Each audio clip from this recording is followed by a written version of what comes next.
Okay, can you all see this? Yes. Yes. Fabulous.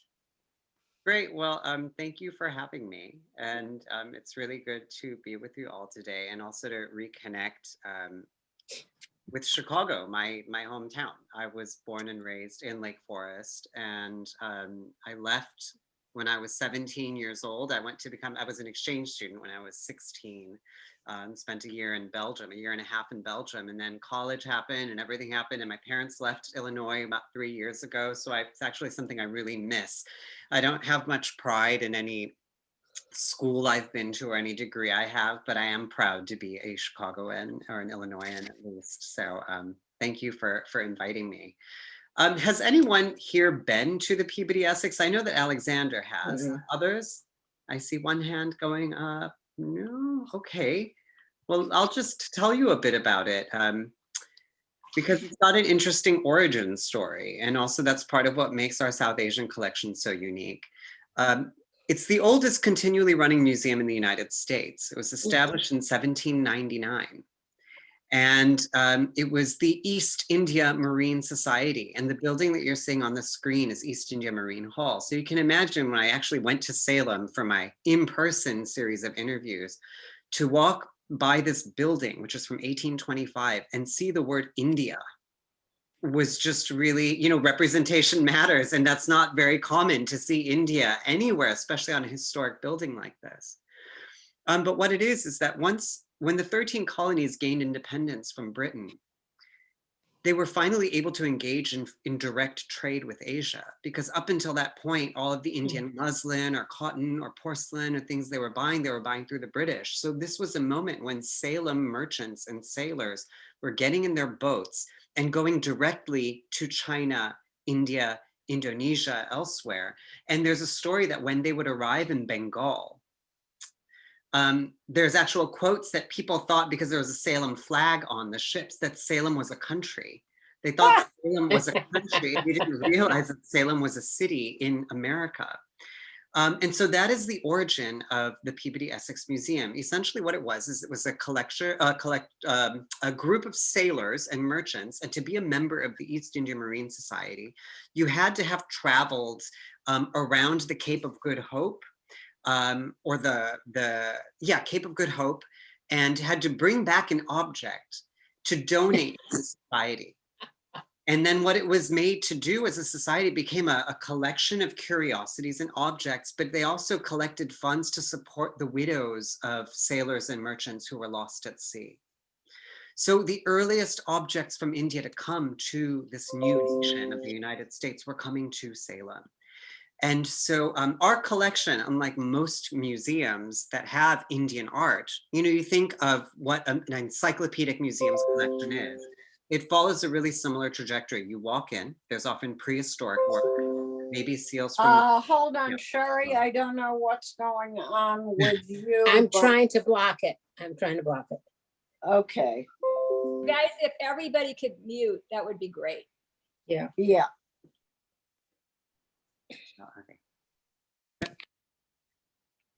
Okay, can you hear me? Everybody's good?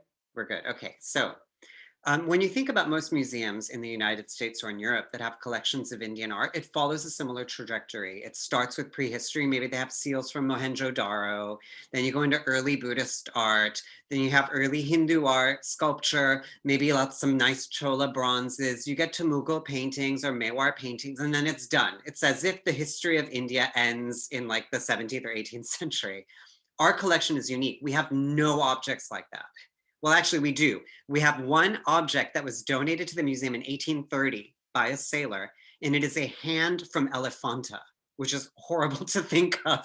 This sailor went and just like took a hand.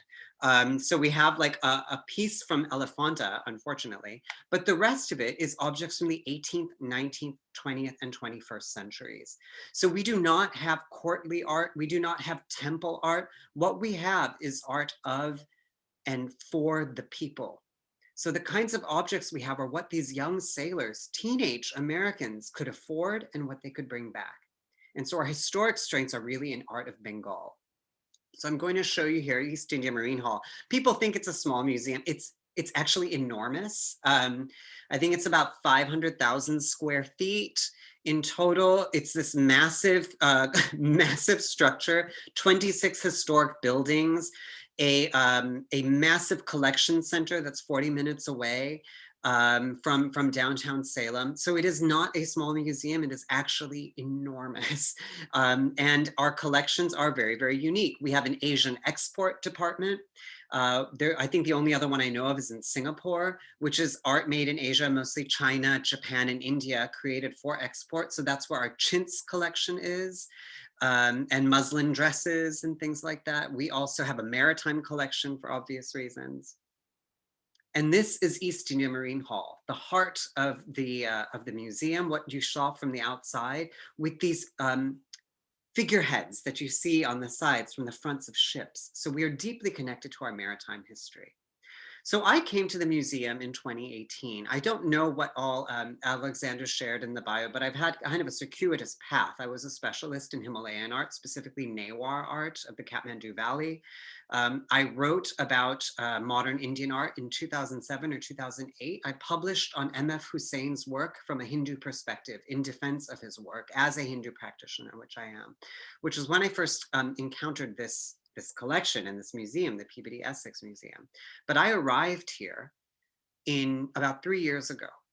And my first task was to go through the over 12,000 objects in our South Asian collection and reimagine and reinterpret those collections and what they would look like in new galleries. So we have a historic collection, and then we have this iconic modern collection that I'll be talking about. There were various ways I could have gone with this project. If there's one thing I know well, though my PhD is in Victorian India, if there's one thing I know well, it is Hindu and Buddhist iconography, well, particularly Hindu iconography. And we have a phenomenal collection of devotional bronzes from domestic shrines.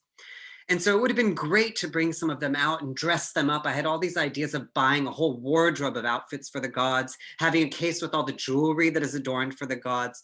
But I thought, you know, it's not boring, but it's predictable. So I wanted to take a different angle and not do what was predictable. So I'm going to walk you through what I've done. The new galleries opened in November of 2020. I went to our historic collection and decided to focus on the 19th century, on Bengal in the 19th century. And this is the opening into that gallery. And we have a face-off between two women, which I really felt like this summarized India in the 19th century. On the right, of course, is the goddess Kali. And on the left, any Indian, I would think, would recognize this form. If you saw it, you would guess it's the Rani of Jhansi, this Indian queen who fought in battle. But what you might not be able to see is this is a Kaligat painting in our collection. It's annotated, and it says Queen Victoria. This is a painting of Queen Victoria. So I decided to blow these paintings up and have a graphic, a face-off between Queen Victoria and Kali to set the stage of 19th century India. And the gallery opens with the question, what do you think about when you think about India? And what I wanted to say is that a lot of those ideas, I mean, I think this group is more familiar with South Asia than the average American is. But how many times do I hear people say, oh, I would love to go to India, but I just don't think I could see the poverty. Okay, that's true. But the thing is there's plenty of poverty in this country that we deny and do not confront. Oh, but all the sickness and the death, all of these things. Well, yeah, but you know, from an Indian perspective, the United States like does everything to protect itself from the realities of death. Whereas every time in India, I swear I see a corpse or a pyre. You know, we do not shy away from those things. So what I wanted to do was when I asked, what do you think about when you think about India? Is to show that a lot of those ideas that we have about India are based on tropes and stereotypes established under colonial occupation. So I wanted to put those themes front and center and make people deal with them and ask this question of, when you repeatedly see images of people from cultures different from your own, and they're repeatedly shown in a specific way, does that change the way you perceive those people in real life? If we constantly or repeatedly see images of Black people as violent, as addicted to drugs, as all of these things, is that going to affect the way we perceive Black people in real life? We know, well, yes, it does. And we need to start undoing those things. And so this gallery looks at 19th century tropes of the people of India. And it opens, the first thing you encounter are folios from this 8-volume set called The People of India. So, you know, there's a lot to say about India in the 19th century, and particularly if you've read something like William Dalrymple's work, White Mughals, you know that there was a period in the early 19th century when there was a lot of fluidity and respect and admiration between cultures. There was fluidity. There was not so much the same power dynamic that you see in the latter half of the 19th century. But the mutiny happens, 1857 and 1858. And so things really change from that point on. And the process, that interest in learning Sanskrit or studying Indian religions, etc., the curiosity of India becomes much more a process of surveillance and classification post 1858. So The People of India is an 8-volume series published between 1868 and 1875 that are mostly studio shots of Indian people, classified by name, occupation, religion, and location. And so you just flip through this book and you see Indians as specimens in the same way they would classify like botanical drawings or insects or animals. So Indians are kind of the vast diversity of India is reduced to these photographs.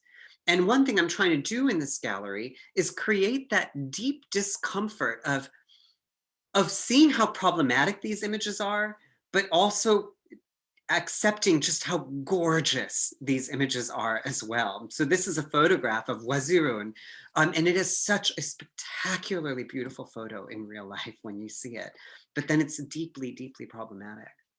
We also have several hundred paintings on mica. So you see 4 of them here on your right. But what you see is that most of them show Indians as laborers, as craftspeople, you know, embroiderers, block printers, servants, basket weavers, and of course, religious freaks. We have one that's annotated a Hindu maniac. So it's as if Indian people are somehow just put on the earth in order to serve. We also have several hundred clay figures, many of which were exhibited at World's Fair. So when you look at 1851, which is Crystal Palace, the first World's Fair, there were clay figures from Bengal representing different Indian types, really similar to those photographs. So these are unfired clay figures based on that tradition of making large unfired clay figures of like the goddess Durga for Durga Puja. But they're used in small to create different Indian types. We actually have a snake charmer. I wish we had a yogi on a bed of nails. That would have really rounded out our collection of tropes here. But you have a beggar, you have a Parsi gentleman, you have this hunched over old woman. And on the bottom right, you have an Indian ayah, a maid with a very white child. And you can see these are beautifully, beautifully crafted. These will be rotating like crazy because there's real human hair and real textile in them. So we cannot have them exposed to the light for very long. And these are perhaps my favorite of our historic objects. These have never been on view before. I've only found one historical catalog entry, and I believe we have the very objects that are mentioned in this from an exhibition in the 1890s in Paris, which is a collection of papier-mâché heads displayed to show the different styles of tying a turban in India. So these are made in Jaipur, they're papier-mâché, and you can see each turban is done differently. But if you look very closely, some of them bear the marks of smallpox. The figure you see on the right, the close-up, he's got smallpox. Some of them are missing eyes. Some of them have broken noses or somehow kind of misshaped noses. So think about this double message that's being sent. On the one hand, they're saying, oh, this is so you can see the different ways that turbans are made. But what do you think this is saying about Indian people when these are the heads that are being displayed? So they're beautifully crafted, but some of them are quite scary. I mean, I imagine in some of my other research I've done in the 19th century, a lot of the crafts that were displayed, like at the Colonial and Indian Exhibition in London, there were convicts. It was over 30 convicts brought in from a jail in Agra to be in London to act the part of a weaver or a pot maker. So these might actually be convicts. And then we have a phenomenal collection of Kaligat paintings, probably with the Victoria and Albert Museum, the best collection outside of India. Nearly 600 of these paintings. And what the sailors were bringing back to America were, of course, images of the most spectacular Hindu deities, ones where Hanuman is ripping his heart open. Hindu goddesses, of course, God is a woman, multi-headed deities, multi-armed ones, and the most violent and wrathful deities are among the most popular that we have. And this is the pièce de résistance, one of our 6 life-size clay figures from Bengal. He has been in Salem since 1823. So this was brought by ship by a captain, Captain Briggs, donated to the museum. And, you know, I forgot to add a close-up image of this figure, but a few fascinating things about him. He would have originally held some rosary beads, a mala in his hand, and his lowered hand is doing this. Now, anyone from India knows that this is how you count in India. You count on the knuckles. You don't count like 1, 2, 3, 4, 5. So he's tilling the beads with one hand and then he's counting the prayers with the other. But he was cataloged as a beggar, only identified as a devotee of Krishna by Susan Bean, my predecessor. So because he's got the mark of a Vaishnav, and then he's got these, you can see on his chest, these gold marks, and on his arms. These, I do not speak Bengali. I've never studied Bengali, but when you look at these up close, they're just a bunch of shapes in these cartouches. But I used Google Translate and I typed in Radha Krishna and Sri Krishna. And when you see how those look in Bengali, you see that that's what his body originally said. He had Radha Krishna and Sri Krishna marked on his body, but from years and years of overpainting in Salem, they've become these completely indecipherable shapes. The other thing that's interesting about this, he has been painted darker and darker and darker in the nearly 200 years he's been at Salem. It's not just through aging, it's conservators in the past who have made him more and more other. And now we're going to be shifting into the modern gallery. What I have is transition. Now, this gallery of the historic works is small and the ceilings are low and it's oppressive. And I wanted to work with that space. I wanted it to feel uncomfortable.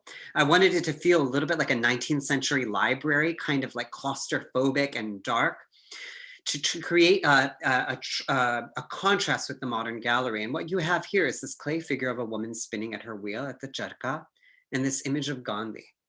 And what I've done by pairing these two is to say that, you know, in the 19th century, the British were making tremendous advancements in textile production. And of course, Indians were having to buy fabrics from the British. And Gandhi takes this kind of archaic tool and turns it into a weapon of resistance, or a tool for literally for revolution. And so we have this as a moment to go from pre-independence into post-independence, to lead visitors into the Gallery of Modern Art. Now, we have the largest and most important collection of modern Indian art outside of India. Over 1,500 works. I mean, M.F. Hussain is the most recognizable. We have nearly 400 works by M.F. Hussain. And so this is an opportunity. We're also the only museum with a permanent gallery devoted to post-independence Indian artists outside of India. And we open with this quote by Tagore, "Let my country awake," to show this moment of independence and explain, sorry, I didn't have this other slide here, that the image that the moment of independence in India, partition, is a moment of great trauma. I mean, we think of independence as a moment of celebration, but of course the birth of India was a very, very bloody birth. You had Radcliffe, a lawyer who had never even been to the subcontinent, who's hired by the British government to come to India to draw some lines on the map. And so he draws somewhat arbitrary lines, and millions of people are displaced, millions of people are killed. And he immediately leaves the country almost in hiding and swears that he can never go back, that what he has done is going to traumatize the nation. And it obviously does, and that trauma reverberates today. So we open here with this painting by M.F. Hussain that's never been shown at the museum before, of the Raj, kind of Indian royalty, a Maratha king with a British statesman. And next to it is one of Tayyab Mehta's iconic diagonal paintings, which unfortunately is not in this PowerPoint presentation. And what I do is I really, I'm going to tell you about the collectors who collected this work once I finish talking about this gallery. But there is this idea that modernism is a break from the past, that modernism is first a Western invention, and that is a rejection of the past. But that is not the case with Indian modernism. It is not a rejection of the past. It is an integration of the past and India's like rich wellspring of mythology and iconography, but with an eye to the future. And the collectors who bought this work, Chester and Davida Hurwitz, their first purchase of Indian art was at a gallery in Paris in 1973, where they saw works by M.F. Hussain, a 29 painting series based on the Mahabharata, which he had done for the 1971 Sao Paulo Biennale. At this Biennale in 1971, there were only 2 artists given exclusive exhibition space. Hussain was one and Picasso was the other. And so Hussain was just kind of really overwhelmed at this opportunity and wanted to kind of respond to Picasso. And he thought, what could I do that could possibly compare with the work of Pablo Picasso? And he thought, the Mahabharata, the longest and greatest epic in human history. So the Hurwitzes went to that gallery in Paris and ended up buying 11 of those paintings based on the Mahabharata. And we have 5 of them displayed in the gallery right now. But of course, this is an epic that is so long and so complicated and has so many characters. How could I possibly install these works and have like the average Salem resident have any sense of what was going on? So we commissioned a 4-minute animation to kind of go over just the key moments of the epic to create like an entry point to that series. And here I'm just giving you a quick look at some of the works that are there. These are the 5 paintings. Now, one thing that's often not talked about, these are all from 1971. Tayyab Mehta is a painter who also does a diagonal very often from the 1970s on, a line that divides the canvas.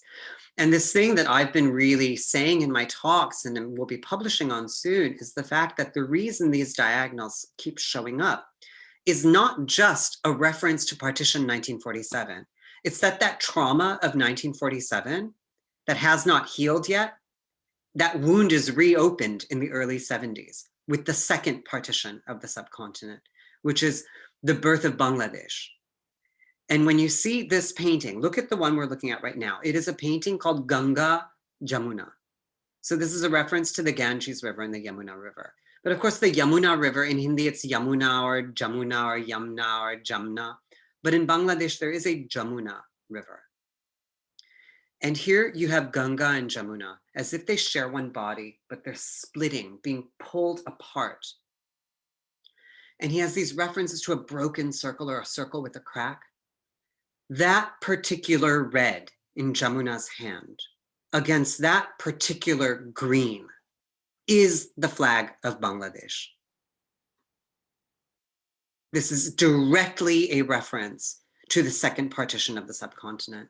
So this was painted before Bangladesh officially becomes its own country, but the flag, the independence flag, was essentially the same, but with a map of Bangladesh or of East Pakistan in that red circle.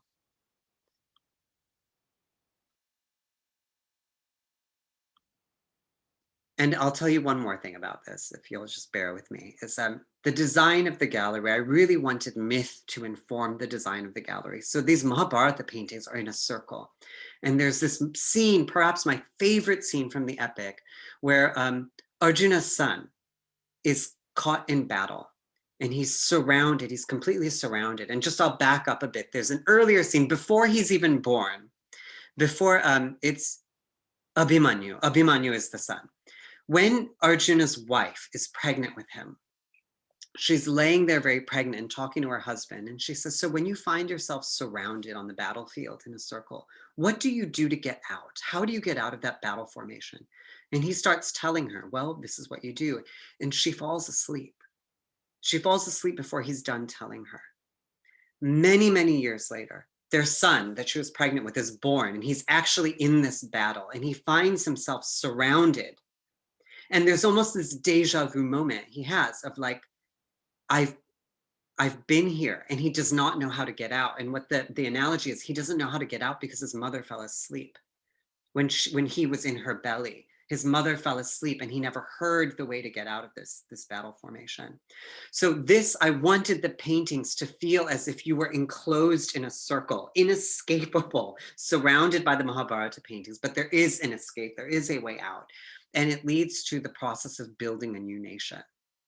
So these are paintings that are looking at post-independence, how Indian people were going to start constructing an independent nation. And I wanted to address in this area the fact that, you know, there were these dreams of pursuing success, but the pursuit of success has also had ramifications, specifically on the environment in India.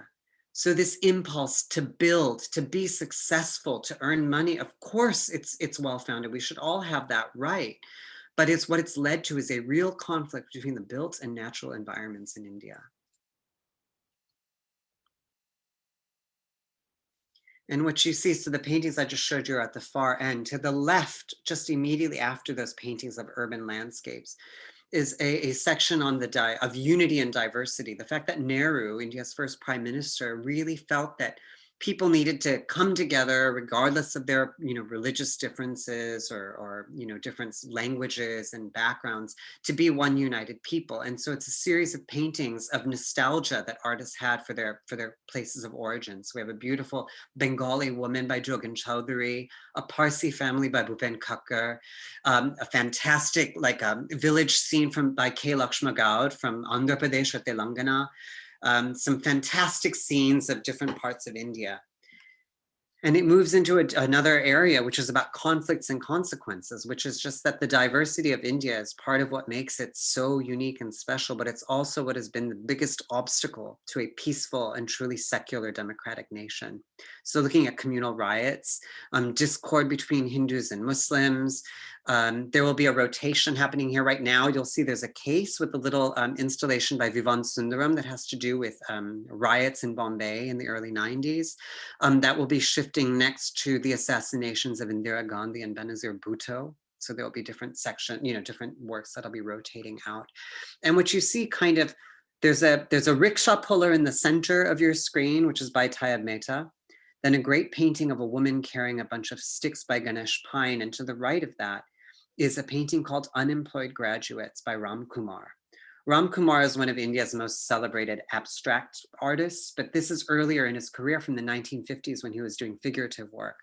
And I have to tell you, when I saw this painting, it immediately reminded me of a photo of my father that I have from the early 60s, where he's standing with classmates in India, and they're all wearing ties like this. They all have these little mustaches, and they're just standing there quite stiff, and like they don't know they don't know what to do. And my father I have that photo here. My father showed me that photo, and he said, one of those friends died, and the rest of them left. This one moved to Canada, that one moved to Scotland, and I moved here, and only one of them stayed in India. And so Unemployed Graduates to me is not just what happened in India after the British left, where you had all of these highly educated people and no jobs available, but it's also why so many Indians left in the 1960s and 70s and onward. It's because of the lack of opportunity. And then this idea that abstraction is born in the West, when actually there's plenty of abstraction in Hindu, Buddhist, and Islamic art. And so I'm dealing with abstraction here from a spiritual lens, where we're talking about it from form to formlessness. So works by Raza, Nasreen Mohammadi, Birende at the far end, you see this electric painting that looks like it's a television screen glowing.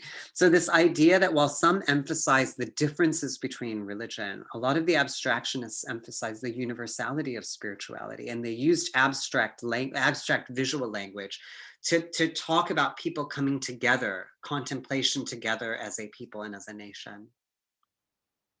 And here are two paintings by Ghulam Rasul Santosh, and I've installed them with this kind of mindfulness moment, asking visitors to just slow down and contemplate these works. to let your eyes just kind of gloss over them and look at the associations we have between the colors black and white. And opposite this is a fantastic painting by Manjit Bawa. And perhaps like the section I'm most excited about, which is women revolutionaries as artists and subjects. You have a painting on the left by M.F. Hussain of Phulan Devi, the Bandit Queen. Some of you may have seen that film from the 90s.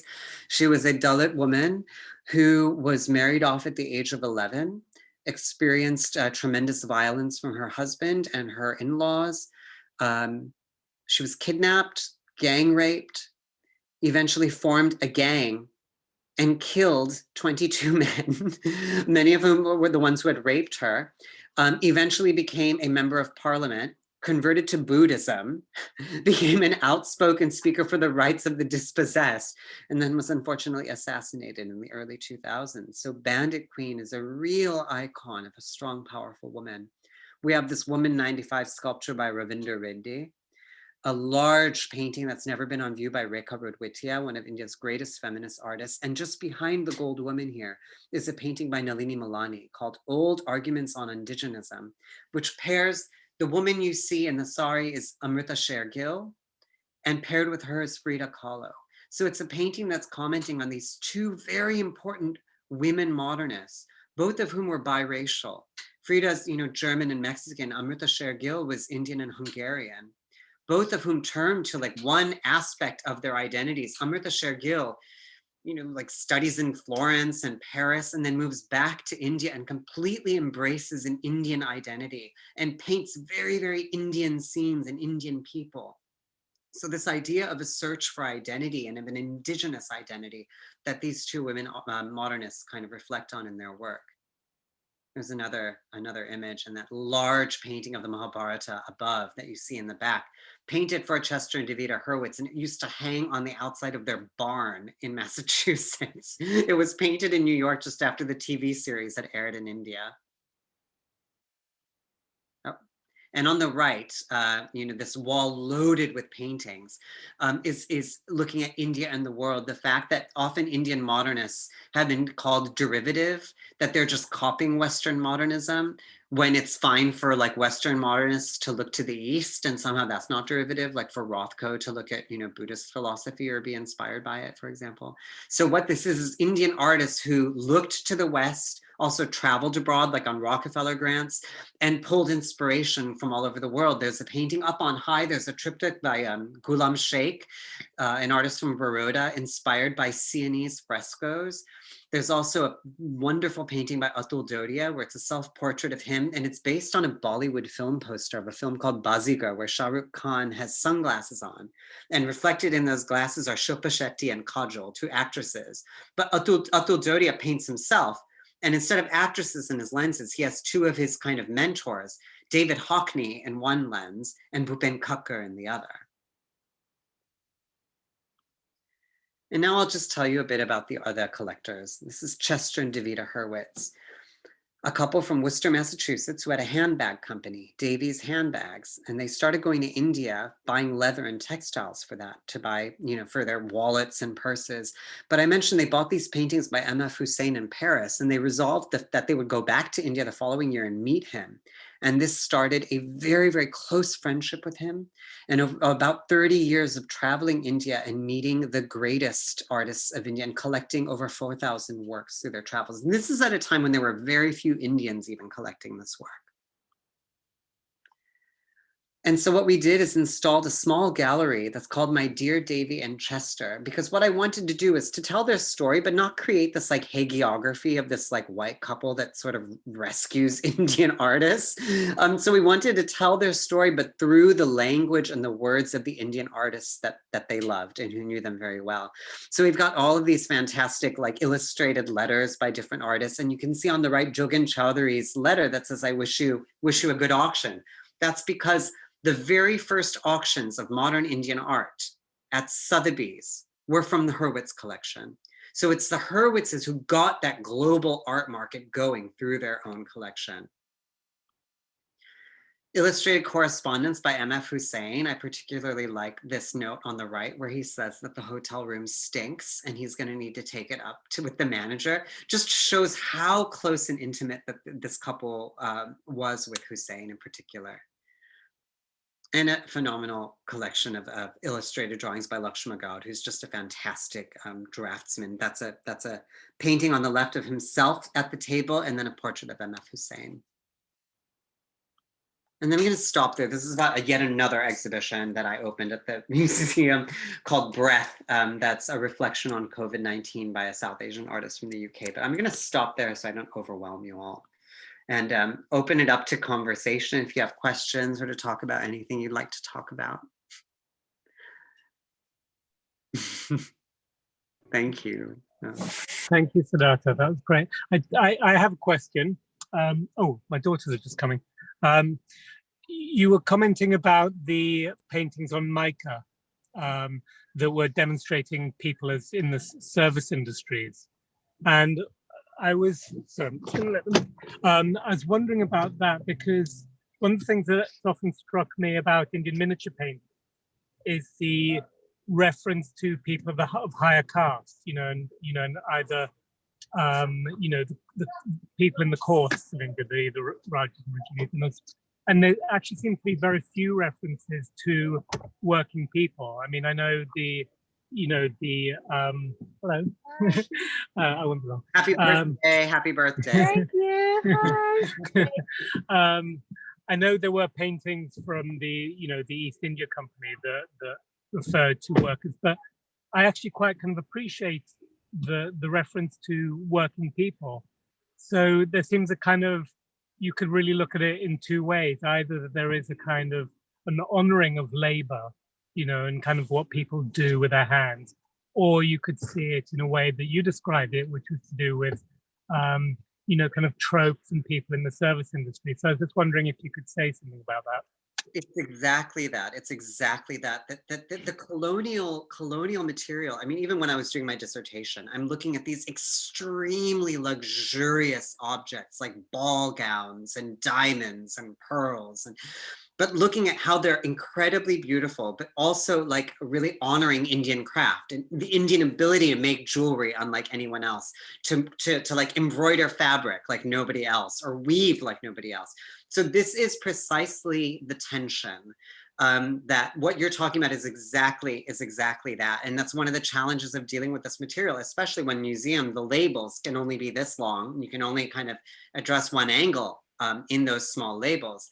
But one thing that what you say, this is not really directly addressing your comment, is to say that, I've taken the approach of what India was like under British occupation. And I've drawn a parallel between the classification of flora and fauna and of Indian people.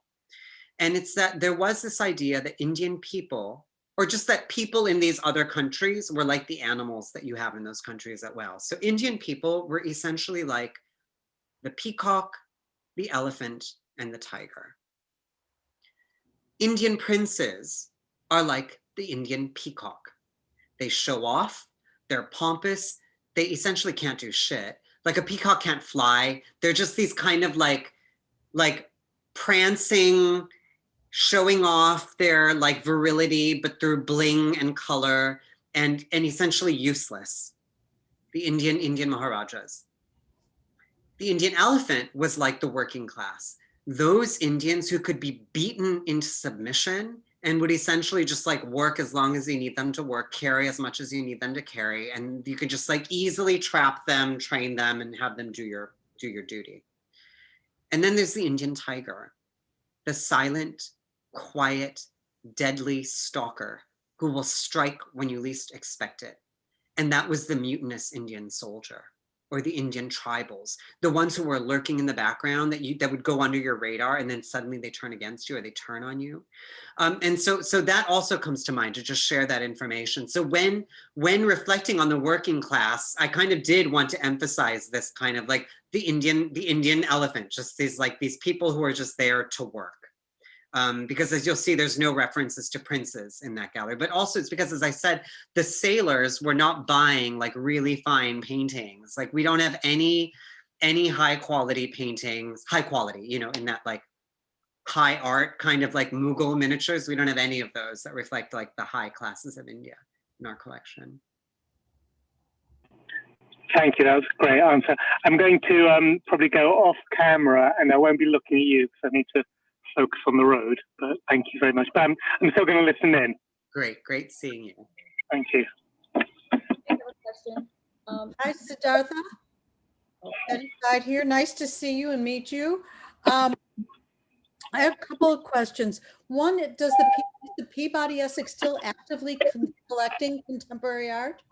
Oh yes, yeah. Your absolutely. daughter. So we're like the Vipan Sundaram piece, is that one you own or did you borrow it for your installation? Everything in that room is work that we own. Fabulous. Yeah. That's so great. I have to come back. That's I all haven't been for a number of collection. years. I was That's- there in the Susan Bean era. Yeah, She's an old good friend. But the other question I had was about those portraits, the clay portraits with the turbans, which were pretty remarkable. And I noticed that you pointed out the idiosyncratic sort of flaws in their faces. And I'm wondering, could it have been that they actually thought they were sitting for a portrait that was something more, because they're so specific? And if they were meant to sort of show some sort of superiority to Indians by those who made them, just to demonstrate the turban designs,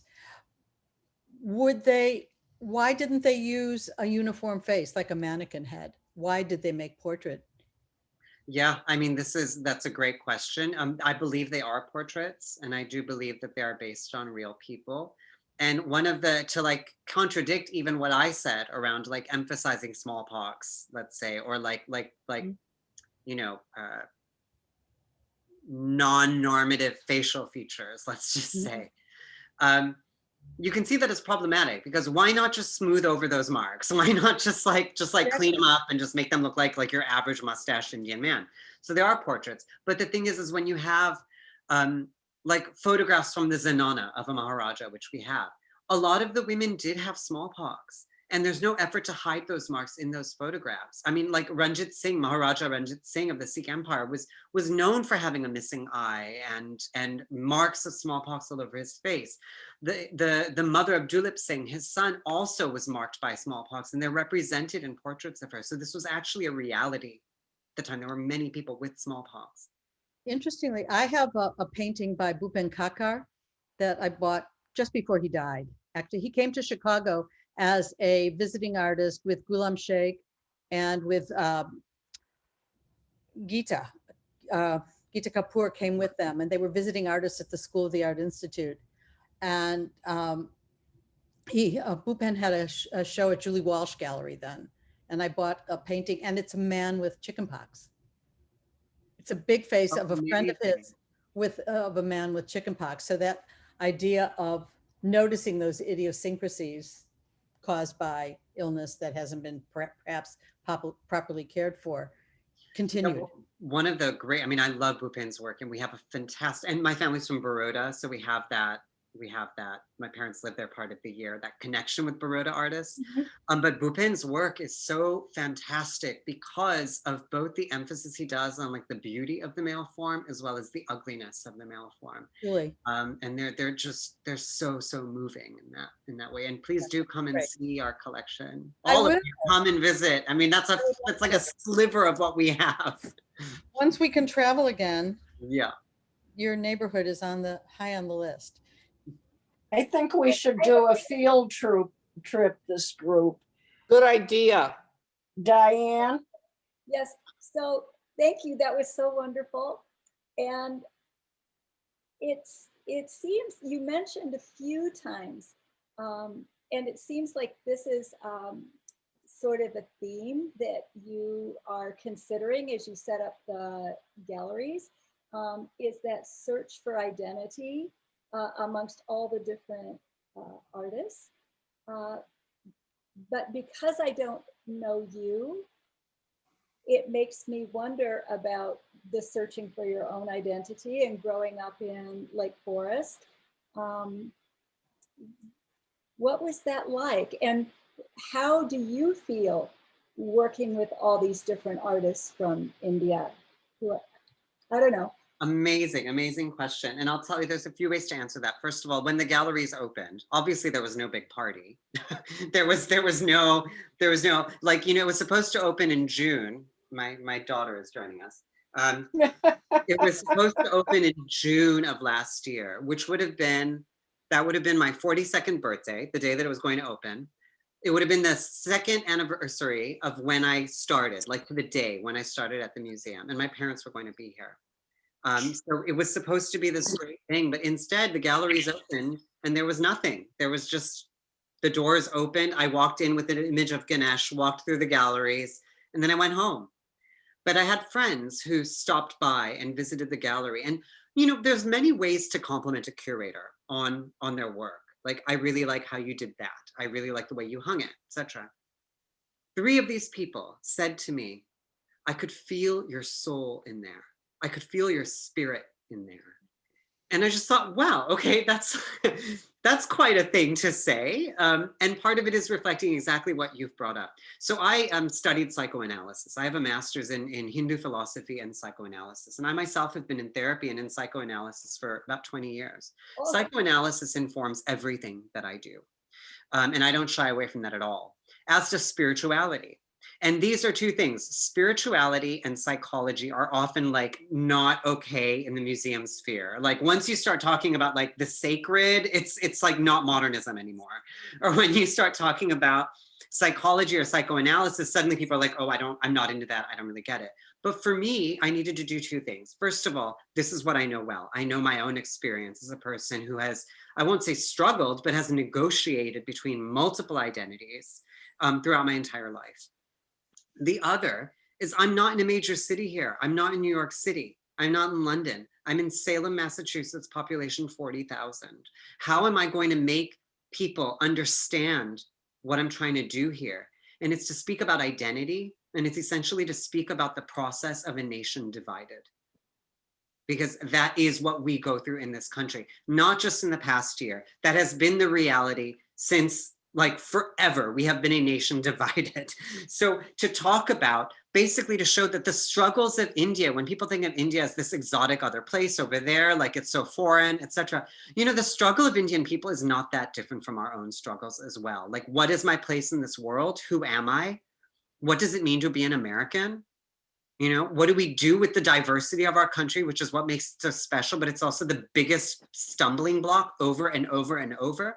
All of these things are things that we should be able to relate to. So it was both a deeply personal process as well as a way of universalizing things. Because what I said from the first meetings around doing these galleries was, I want for people to look at this work and see their own either experiences or life questions reflected back at them.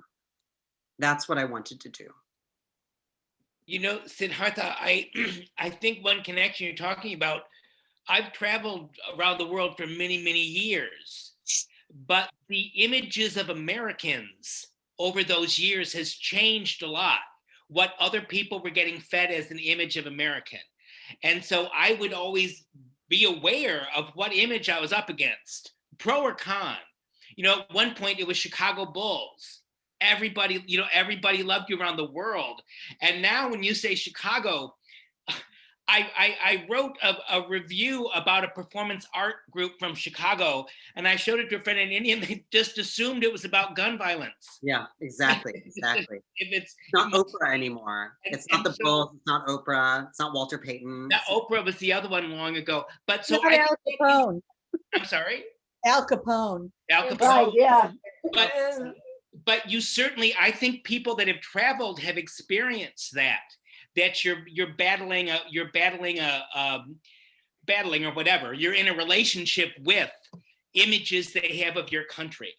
And people have pretty strong feelings about images of American culture. So I ran into an Indian at an airport once, and here in Wisconsin, he was flying back to India. He'd been here for 6 months on a grant.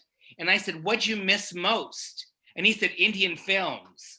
And I said, why? And he said, because Americans think murder is entertainment. Right. And I was like, man, did that hit it on the head? That's every show on TV is a murder show, you know? And so anyway, I think, yeah, it's beautiful talk, by the way, Siddhartha, beautiful museum. Congratulations. There's something to be said for three good friends admiring your work compared to sometimes openings are the last time to go see something, you know? I was telling someone that I wasn't that disappointed because first of all, if I could have gotten in some kind of high horse, I mean, and I will say, okay, to toot my own horn, like we were on BBC World News on Friday. I had friends in Lebanon saying like, we saw you on the news. And when does a gallery of Indian art make it to Beirut on BBC? The Wall Street Journal's got a review coming out in the next few days. It's gotten a lot of press, but if we had had an opening and I could have gotten my ego inflated, you know, I'm glad that didn't happen because it's kept me in check. There was no big celebration. There's no big like, yay, you did such a great job. The other thing is those openings are super stressful because like, as the curator, you honestly like can't even go to the freaking toilet without being stopped by someone who wants to talk to you. And at a certain point, you just get like, you need to be polite and you need to smile, but like, it's too much. It becomes too much. And so in that sense, I was quite grateful. And then I see a hand. I just want to wrap up with what you were saying about America and its identity was the other contrast between the two galleries was to show what India looked like to outsiders looking in. And the other was how Indians viewed themselves for themselves, which is not how people, like the idea of modernism is already tricky, but the fact that there's an Indian modernism is just completely disorienting to people. So it's to say, this is how Indians view themselves or can view themselves. So thank you for that. Okay, one more thing. Dharma? Just another Don one. has a question. I just want to finish up with one thing. Thank you. It makes me flip back to the museum in Baroda and probably the museum your parents wound up, what they might have associated with the museum as they were growing up. And that idea of a British museum filled with what they think of as being Indian. And the fact that it's still there, it hasn't changed probably one single bit, except everything's gotten really old. And then what your parents must be thinking as they walk through your exhibitions. I mean, what a transition just in their own lifetime, that Museum of Baroda, and then to come to this exhibition. I mean, wow. Well, it's really interesting because, so my parents haven't visited. It's been nearly 2 years since I've seen my parents, and that's been really, really hard for me. The last time I saw my mother, she was in the hospital having just come out of a 10-hour surgery. Oh. So, you know, this has been a very, very hard time. And to go through all of this opening and everything and not have my parents here has been really hard. But at the same time, you know, part of that identity crisis is the fact my father's a retired surgeon. My brother is also a physician. I refused to take biology in high school because I refused to dissect anything. For me to become an art historian was really something that my parents didn't understand. I mean, they did support me, but they didn't get it. Yeah. And when they visited shortly after I moved here, there was a small installation of modern art, maybe like 10 paintings from India that I had not done. And my mom walked around and, you know, this is for another conversation. My mom has no interest in art whatsoever, but she has amazing taste. The most gorgeous saris and shawls, the most fantastic jewelry, but no interest in paintings. Like, doesn't understand why anybody would spend $500 on a painting, but doesn't mind like dropping cash for rubies. So she has that thing. Whereas my dad has terrible taste in clothes, in colors, but he is this aesthete. He like knows who Caravaggio is. He has read these things. So when they came and we walked through that little display of Indian art, my mom was just like, so who decides what goes up here? And I'm like, oh, that would be me. Like, I'll be doing that. And she's like, oh, okay. Like trying to understand, she has to explain like what a curator does. And, you know, they're in their 70s. She's like, I don't know how to explain to people what you do. So it's been an interesting process, but that has also been one of my identity struggles, is to be able to study what I wanted to study and to prove to my parents that like, I can do this and I can do it well. So thank you. And then I saw Fabulous. Shama? That was really wonderful. Thank you, Barbara. I really enjoyed your presentation, Siddharth. So it was very curious when you said abstract art in Indian, especially with your background in psychology. Almost all Buddhist art is like abstract because he shouldn't be present anyway. So I don't see a problem there. But what I found really interesting is your first picture of Victoria on a horse and Kali, because I think when you went through it, it's such a nice little end, so it closes everything, because ultimately the real bandit queen, if you put it with Fulan Devi, the ultimate bandit queen would be Queen Victoria herself, looting and pillaging the world, bringing it back to England. I think that's a wonderful tie-up, starting with her, ending with her. I don't know if that's how the walk is through your museum, because that's so beautifully done. She pillaged all through. You call her the bandit queen, the Indian one, whereas in reality, in abstract, the biggest pillager, the real bandit queen, would be Victoria again. I thought that was very clever. Oh, well, thank you. And that was like, that wasn't my intention, but what you're saying is absolutely right. And the thing is when I try to negotiate that balance between discomfort and appreciation, I am obsessed with Queen Victoria. I mean, my dissertation is Victorian India, 1851 from the Great Exhibition to her death in 1901 in the Delhi Durbar of 1903. Victoria is a fascinating character, and she herself embodies such admiration for India, like so much admiration for India. I mean, she's studying Urdu every day for hours, and she's practicing, and she's, but there's also this fetishization that's going on. She hires the staff of Indian servants.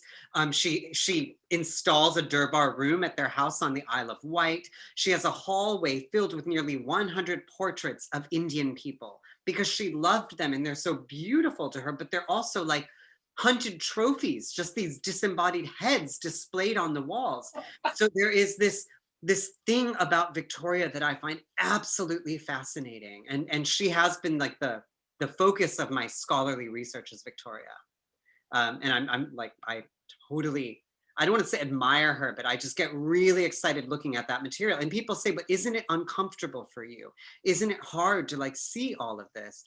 And yeah, it is.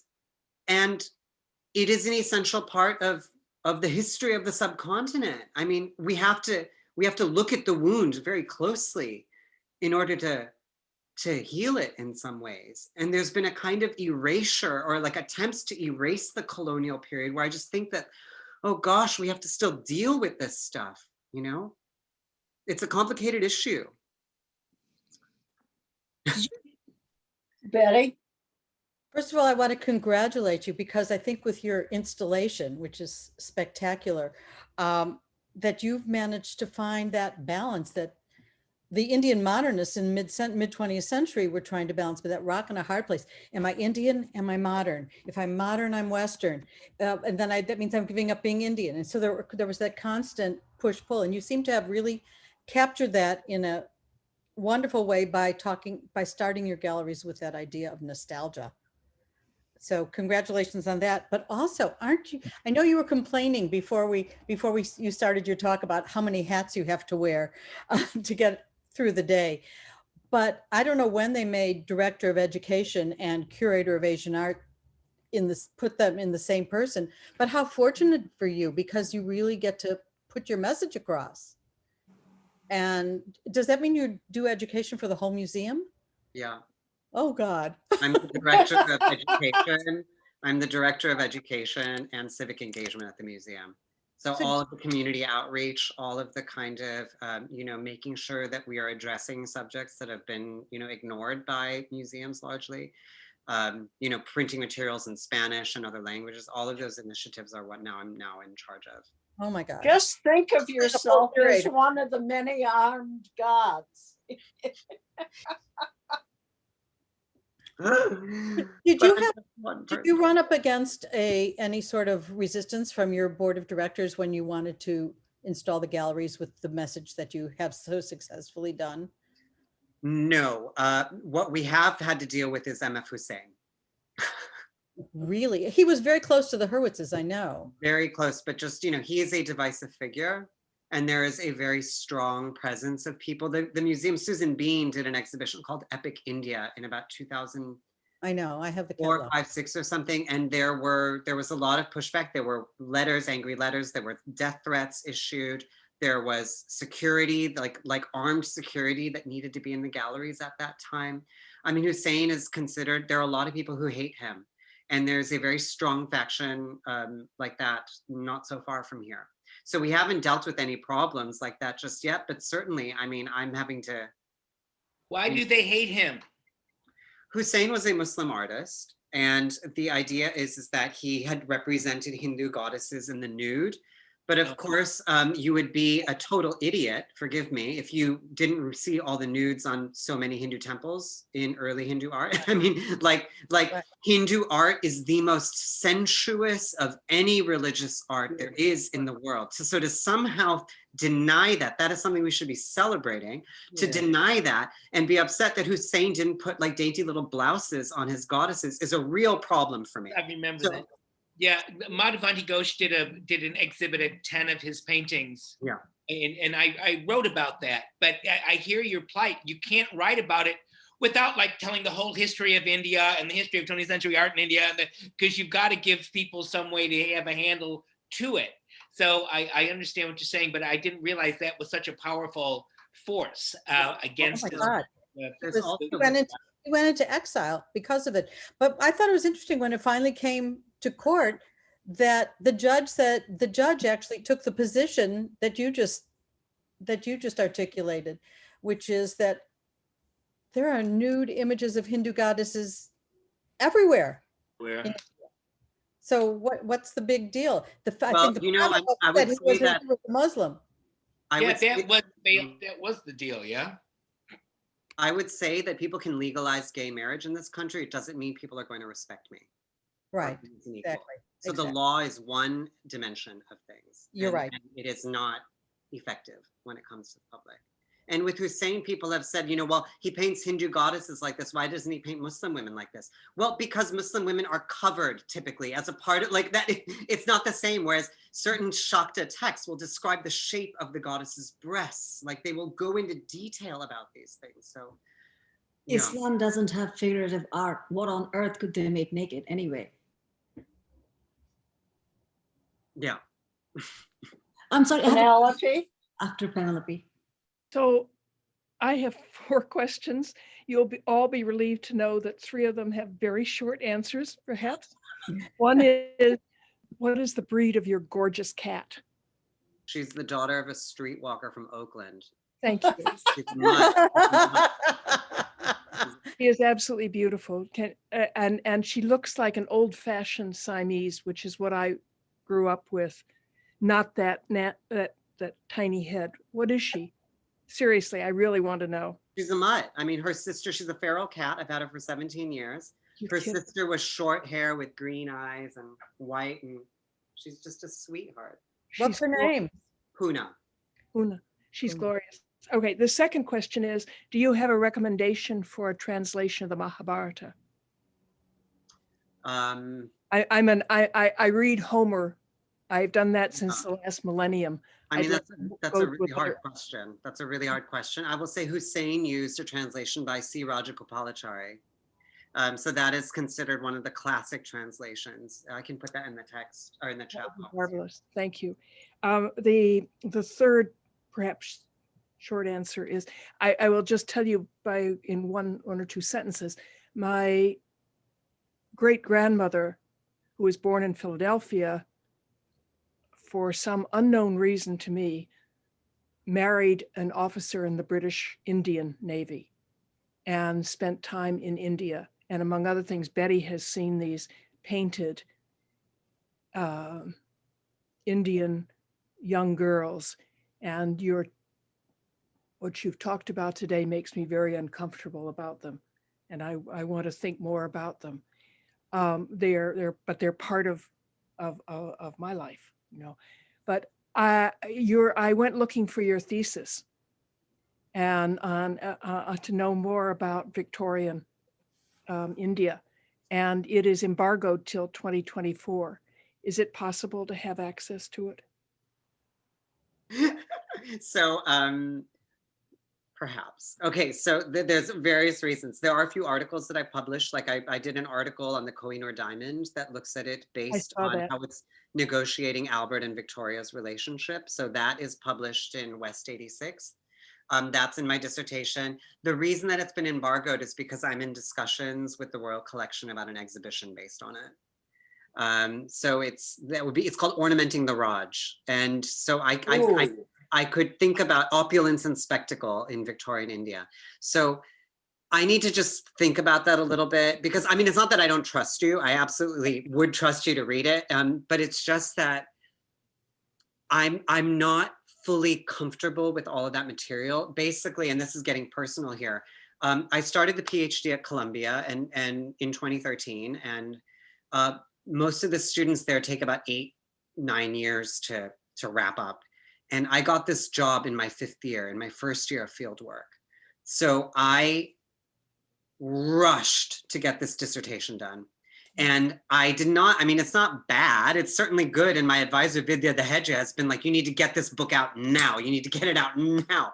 And I can't with all these hats I'm wearing. So it's in a state where there was so much more I wanted to put into it that I wasn't able to. But I also hear from people, well, that's how it always is. So the last question is not short, which is, and it's really a follow-on from the third one, which mentioned the paintings that my great-grandmother did. She, by the way, also painted her daughter, and actually painted her daughter holding my mother as an infant, and her brother holding a stuffed penguin in celebration of Shackleton's trip to the Antarctic. So she didn't just paint Indians and Indian girls, but the whole concept of other, it seems to me to be at least two-faced or two-sided. You know, other can be, when you identify something as other, it can be a way of separating and saying, you know, that's not us, you know, that's not me, that's not like us, you know, Black people don't feel pain in the same way that white people do, that sort of thing. Other can also be an opening to more, whether it's more sides of self or more sides of the world or more aspects.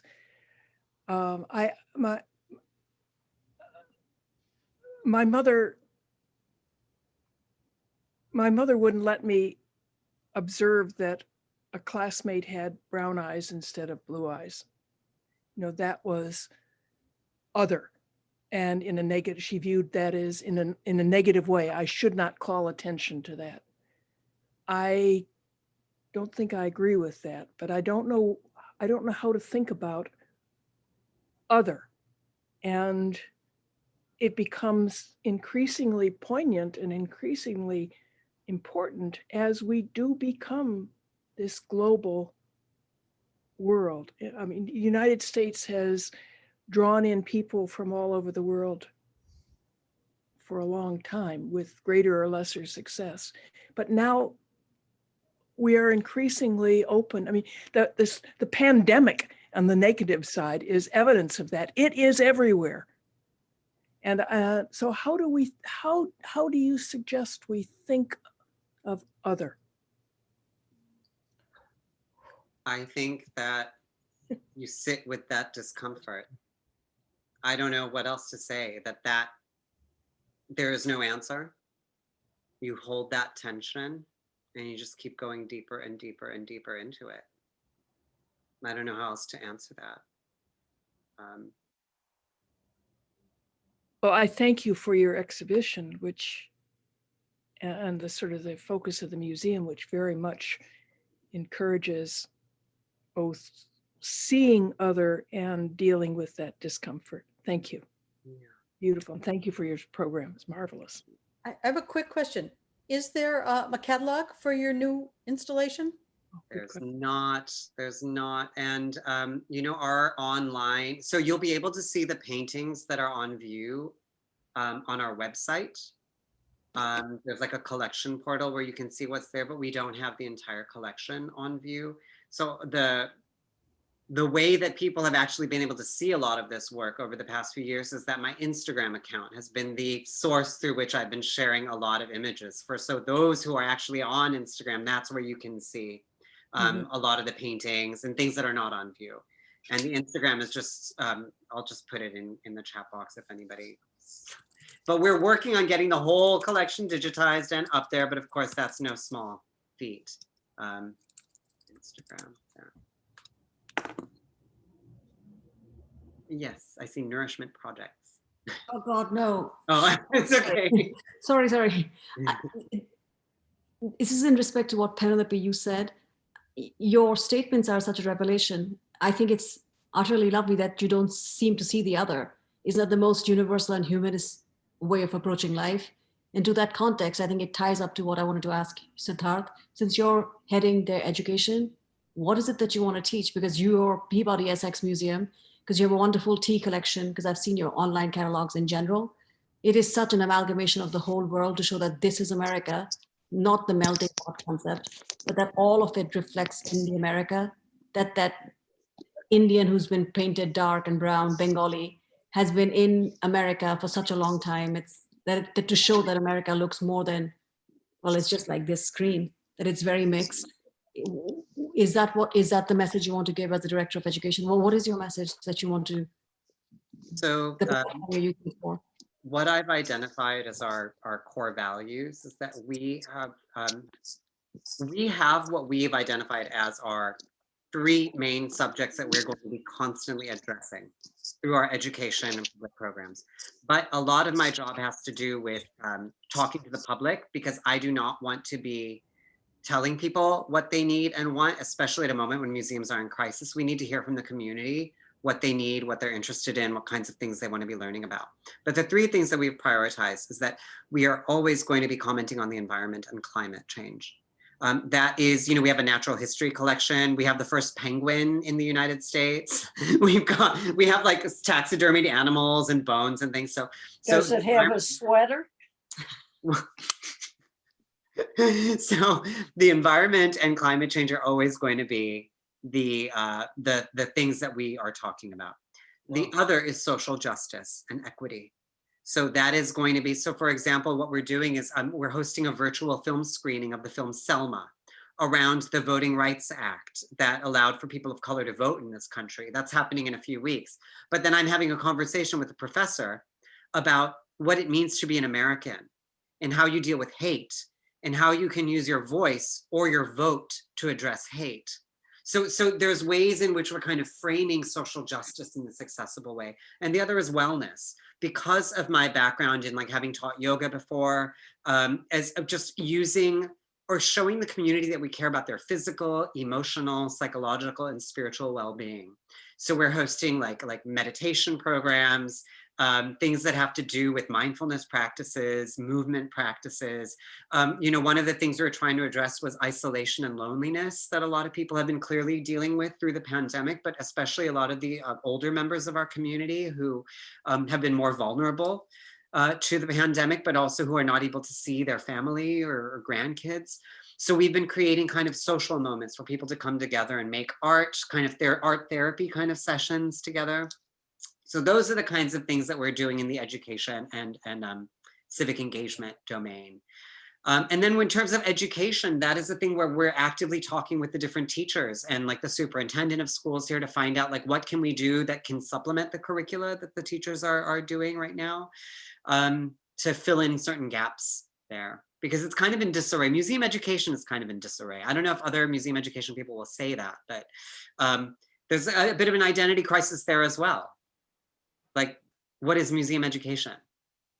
If you look at job posts, you can go to everything from like a law library in Alabama to an aquarium in San Diego, and they're hiring for museum educators, and they're essentially the exact same job post, as if there's just some kind of thing called museum education that some people do, and that formula applies to any institution. And obviously the needs of communities are really different, you know? And so I'm trying to like tailor our program to what this community needs. And I myself am not the educator. There's a staff of people who are actually doing that. And they're the experts in this. I'm just kind of helping people come together and figure out what the path is. And I'm in meetings with like donors and people to get us funding and things like that. Thank you. Yeah. Yes. Alan, This is fabulous. Really, absolutely. unbelievable. Yeah, and I can't wait to visit your museum. I really can't. I want to just talk a little bit about the other. And I think that one of the ways that we approach that, which you are doing in this exhibit, and I'm assuming in other things in the museum as well, if you accent the creativity that is in all the others that we see. When once you start dancing to soul music or listening to John Coltrane, it's much harder to demonize, Black people. If you eat Indian food, if you start reading things in other languages, I mean, all of that creativity can only inspire respect. I guess that's the only way I can describe it. But I think that really is the essence of all of this. We are all equal and we're all different, and that's great. And I think that if we can encourage, and I've always felt that museums have been lacking in this for years, and as a museum professional for most of my life, I think that museums have avoided this for a very, very long time. And I think that it's finally coming, to say, no, everyone is to be respected. Everybody is to come in. I mean, even I taught for a while a long time actually, on the West Side with a program with inner city kids, teaching them in a special photography program that I had set up. And one of the things that I did was to take the kids down, like to the Art Institute, and also to the University of Chicago. And I found that we would have these raucous rides down to wherever we were going. People are hooping and hollering and being funny in themselves. But the minute they saw the architecture of a major museum or the Gothic architecture of a major university, they became quiet. They became intimidated, and they were not themselves. And I think that one of the things that museums has to do in order to break that down, is to acknowledge the heaviness of those institutions, and that's not how you're going to teach somebody to understand themselves through art. This is absolutely, it's one thing I've said, as museums scramble to be relevant. Like, okay, maybe we could do this, maybe we could try that, maybe this. And I've said to staff, I just said, maybe these people are not interested in what we do. Mm-hmm. Maybe they're just not into Asian export art, okay? Can we just, for a moment, handle that not everybody's into porcelain? Can we just so what are we gonna do? We're gonna talk about the fact that a lot of the porcelain objects we have came because of America's involvement in the opium trade, because people will understand the opioid crisis in this state. So we're going to talk about that. We have a witch trials exhibition right now related to the famous witch trials of Salem of 1692.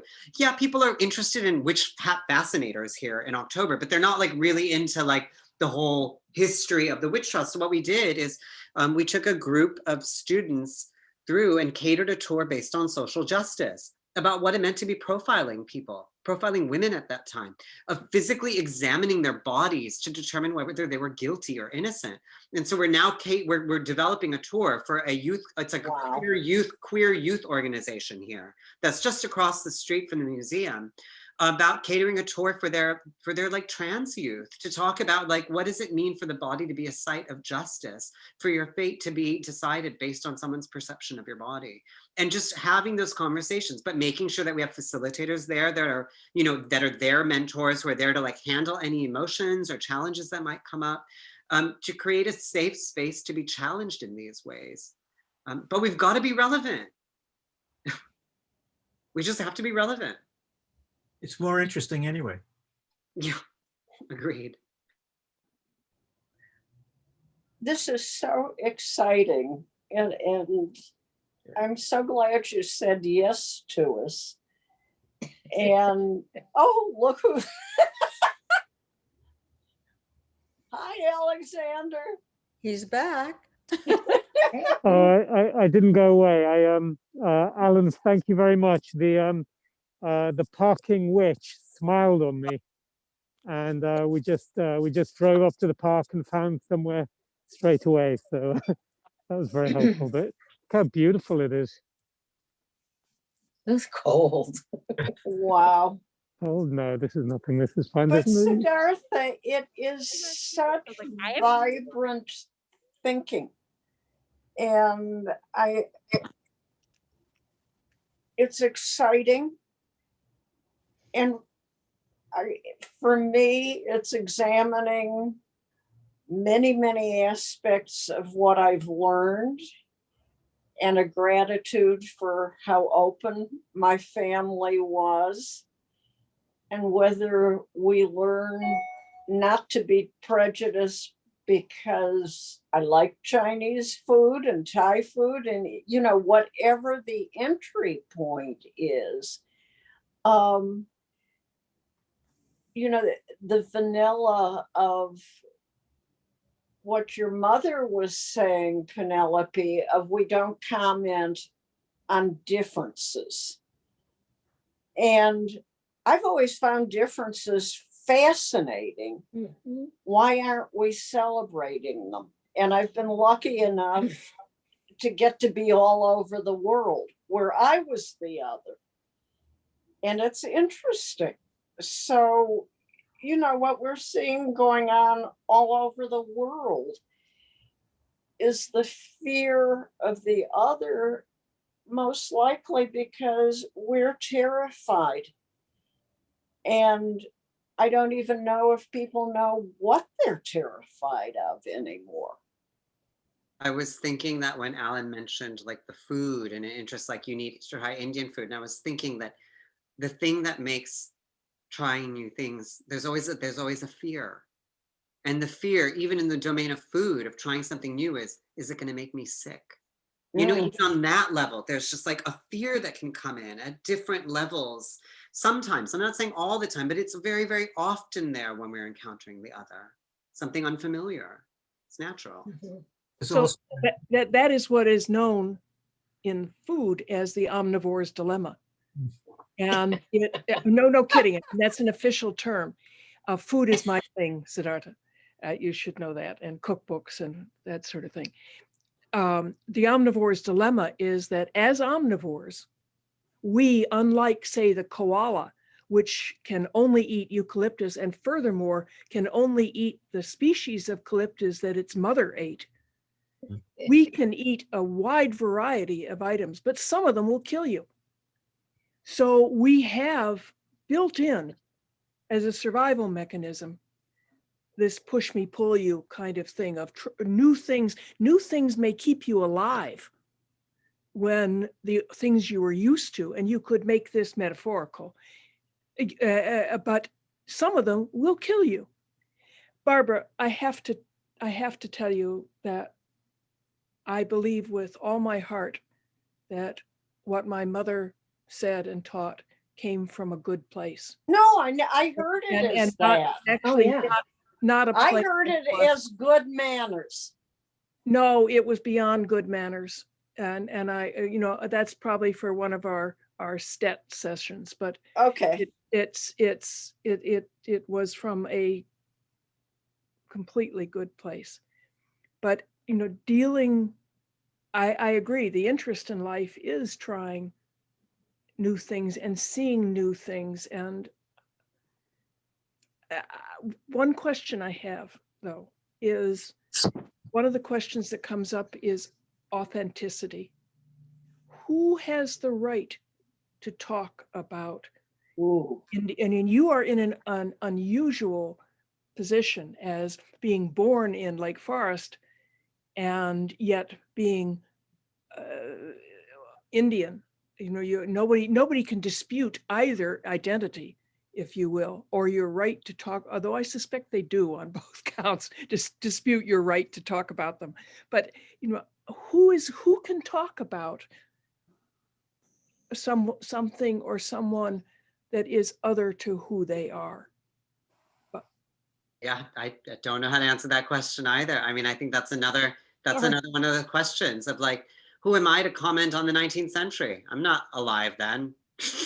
You know, I mean, there's all kinds of, all we can do is take whatever information and knowledge we have and approach it from those perspectives, I think. Or the assumption that because I have Indian origin, like I'm not comfortable talking about Indian politics because I don't live in that political system.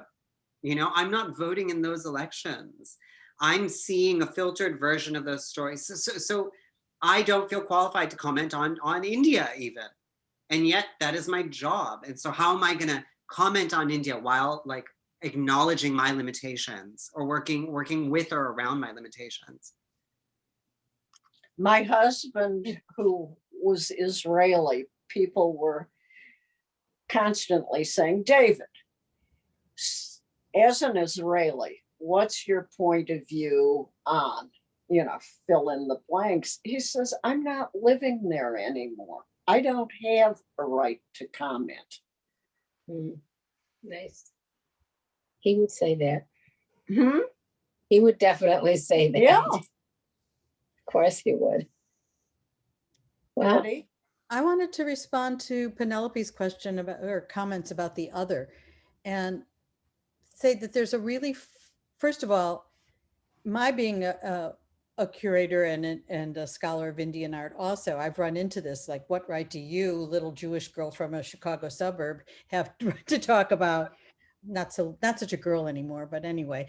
So I've run into that. But the idea of the other is that I think there's a real fine line between what is other, what is exotic, and why what are we attracted to about that which is not us.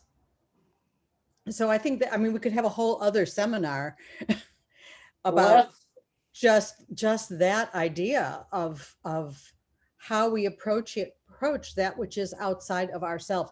And I mean, we live in a time where tribalism has become rampant. So, I mean, these things are around us all the time, the idea, and of course, compounded, as Sadartha said, with fear. You So know, that's another session. there was a movie called Who's Killing the Great Chefs of Europe? Oh, yes. Part of that. That fits this whole idea that you have to be X in order to talk about it. And that was, you know, Robert Morley was this big critic of restaurants, and he was being yelled at by a chef. What do you know? You can't cook. You can't do this. You can't do that. And he said, you don't have to be a hen to know a bad egg. What wasn't there I a like duck that. press in that movie? A very lethal duck press. Yeah. Yes. But anyway, Okay. that's true. You don't have to be a hen to know a bad egg. That I reminds love me that line. Great It's a line. good line. a situation I had when I was teaching yoga, which is, you know, telling someone how to get into a particularly challenging pose. And they asked me, like, well, can you show me how? And I was like, well, I can't do that pose. And they're like, well, how do you, and they're like, but how can you, how are you telling me? And I was like, I don't have to be able to do it myself in order to help you do it, in order to tell you how to do it. I don't actually, I know what the muscles are supposed to do. I know how you're supposed to rotate things. I just can't do it. But I can tell you what you're supposed to do. So there's, you know, there's a gray area there. Like, am I qualified to tell what, maybe I'm not qualified to tell someone how to do that pose, but I clearly know what you're supposed to do that pose. So. I wish I had taken your class, because I always say that my test for a good yoga teacher is a class that I could keep my eyes closed and know exactly what to do, because they know how to describe where your body's supposed to be, and you can visualize it in space because of their good instruction. It sounds like you were that teacher. I wish I could take your class. Well, we could add that to your portfolio. and we'll all take a class from you. This is getting great. Fabulous. Thank you so much, Sadartha. Sadartha, thank you, thank you, thank you. And Alexander, thank you for the gift of Sadartha. I'm in a very loud place. I wanted to, I thought Mara, oops, hang on. I thought Mara would enjoy the dancing. So I did, I'm showing you that. But thank you very much, Sadartha, and thank you very much, everyone. It's really lovely to see Oh, they you are all. dancing. Thank you. Oh yeah. We're in Central Park, baby. This is what they do in Central Park. Thank you, Yes, Alexander. they How are. fun. What? So the Great. last things that I just want to ask, there's two things I want to mention. Oh. We know exactly where you are. We walk across that bridge 1,000 times. So the last things I just want to mention are that there's a talk happening on February 27th for those who are interested in Indian textiles. It's just two professors speaking. One is speaking about Bengali kanta, Bengali quilts, and the other on Mughal textiles. So it's Pika Ghosh and Sylvia Hodling of Bryn Mawr. And I think it's called Cloth, Comfort and Care. And we're taking this kind of COVID angle to it, just like as an inspiration, the fact that making masks was one of the first things that people did here. And so the way that the cloth is such a symbol of comfort. So that's February 27th. And what I'll do is I'm gonna send an email about that to Barbara. Great. But the other thing I'm gonna ask is, and Barbara, you're welcome to distribute my email address. If I can ask you for a favor, and that is that it really helps when people can share a sentence or two about like the different talks that I do, because when I'm approached by institutions to speak and things like that, it's really useful because frankly, some museums pay and some don't. And I'm really fighting for my value. And so if you can send a sentence or two about anything that you've gotten out of this, I would really appreciate it because I can just add it to my file of commentary and testimonials for doing That's nice. And in terms of emails, Yeah. everybody's email, including yours, is on the Zoom invitation. Great. So we're all there together. Perfect. Oh, fabulous, fabulous, fabulous. Siddhartha. Thank you so much for having me. Thank you very much. Pleasure. And we'll be out as soon as we can. Yeah, please. Oh, let's do it. Yeah, the whole group. You can each get a witch hat fascinator. I'll show you the place to get them. So thank you very much. Please stay in touch. Penelope, I am gonna I probably will send you the dissertation, but I just need to, I can feel that I just need to sit with it for like a minute. So please just reach out by email. It'd be great to be in touch. And if you want to go to that talk on textiles, I will send information on. Please. Thank you. Yes, I mean, this is a textile group, believe me. And maybe I'll do a jewelry talk next time. Oh, yes. Earrings are gorgeous. You can just talk about what you're wearing, your rings and your ears. Thank you. Oh, a jewelry talk would be fabulous. Yes. We'll work on that maybe in the spring, later in the spring or summer. My thing is the other Indian jewelry. That is the Indian jewelry of the American Southwest. So, yeah, interesting. But the fantastic. Love you all. Thank you. Bye, everybody. Thank you. Brave, grazie. Bye. Ciao.